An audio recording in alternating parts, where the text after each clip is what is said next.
অসমাপ্ত ভালোবাসা। আমি জিহাদ শেখ জীবন। না পাওয়া ভালোবাসা শাহনাজ পারভিন চাঁদনী।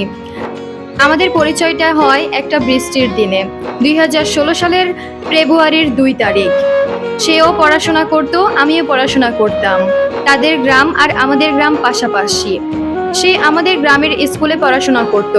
সেই সুবাদে দেখা হয়। শুরুতে আমি অনেকটাই বোকা ছিলাম।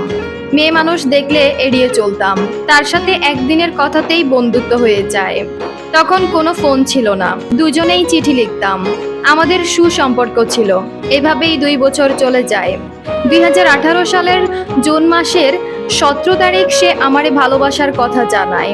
আমি তখন বুঝতাম না ভালোবাসার বিষয়টা কেমন। আমাদের গ্রামের মসজিদে সে আমাকে হাত ধরে কথা দেয়, জীবনে যত বাধা আসুক না কেন সে কোনো পরিস্থিতিতেই আমাকে একা ছেড়ে চলে যাবে না। তারপর আমি তার প্রতি অনেক দুর্বল হয়ে পড়ি। সে যেভাবে চায় সেভাবেই সব চলে। কখনো তার কথার অবাধ্য হয়নি।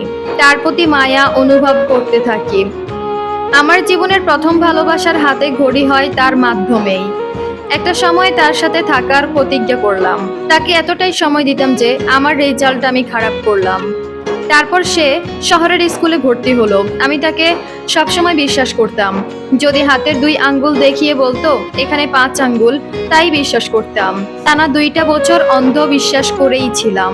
তার সম্পর্কে যে বন্ধু বাজে মন্তব্য করত সে বন্ধুর সাথেই সম্পর্ক শেষ করে দিতাম। এই 2 বছরে অনেক ঝগড়া হয়েছে আমাদের। সবসময় দোষটা তার থাকলেও আমি ক্ষমা চাইতাম, কারণ তার সাথে কথা না বলে থাকতে পারতাম না। সে আমার এই মুঠোফোনে SMS করাটাও শিখিয়েছিল। দৈনিক 1000 পর্যন্ত SMS করেছিলাম।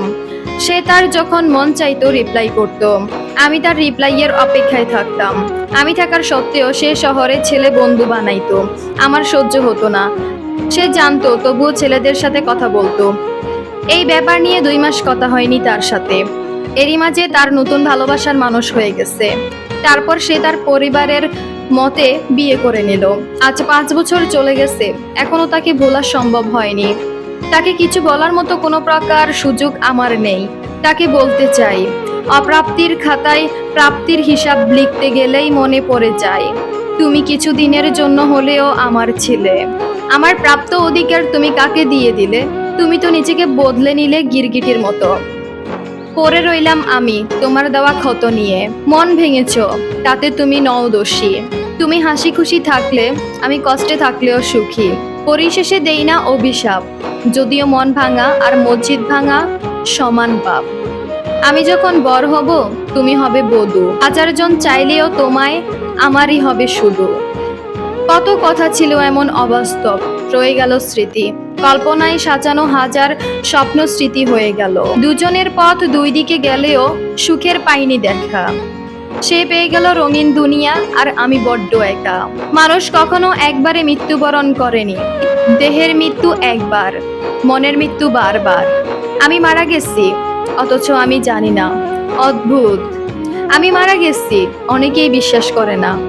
কারণ তারা আমার আত্মচিৎকার শুনেনি আমার মৃত্যুর ঠিক খানিকটা আগে। আমি মাটিতে কিছু একটা লিখে রাখছিলাম, ঝাপসা হয়ে গেছে। আজ স্মৃতিরাও হালকা হয়ে গেছে। সেদিন মাটিতেও স্বপ্ন এঁকেছিলাম, রঙিন খাম আমার সাধ্য হয়নি। মাটিতে লেখার অভ্যাস ছিল, ভাবতাম অন্তিমকালে সে এসে কারণ খুঁজে পাবে, ক্লান্ত হৃদয়ের গ্লানি গুছে যাবে। তা আর হলো কই? মানুষ এসে কারণ খুঁজল না, উল্টে স্মৃতিটুকু মুছে দিয়ে গেল পথ ধুলিতে।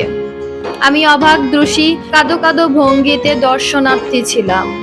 কিছু না বলতেই একজোড়া পরিচিত মুখ সামনে আসলো, এসেই কাঁদতে লাগলো। সম্মুখে কিছু একটা ছিল সাদা কাপড়ে জড়ানো। হঠাৎ একজন মৌলবী এসে সাদা কাপড়ের মোচড় খুলে বলল, শেষ দেখা দেখে নাও। এলোমেলো হয়ে ভিড় জমিয়ে সকলে দেখেছিল। আমি দেখে নিজের চোখে অবিশ্বাস করতে লাগলাম। আমি কেন সাদা কাপড়ে? সবাইকে ডাকলাম, কেউ সাড়া দিল না। আমি কাউকে স্পর্শ করতে পারছি না। বুঝলাম আমি আর আমাতেই নেই। খুব কষ্টদায়ক একটা কাহিনী, শুনে অনেক বেশি খারাপ লাগলো।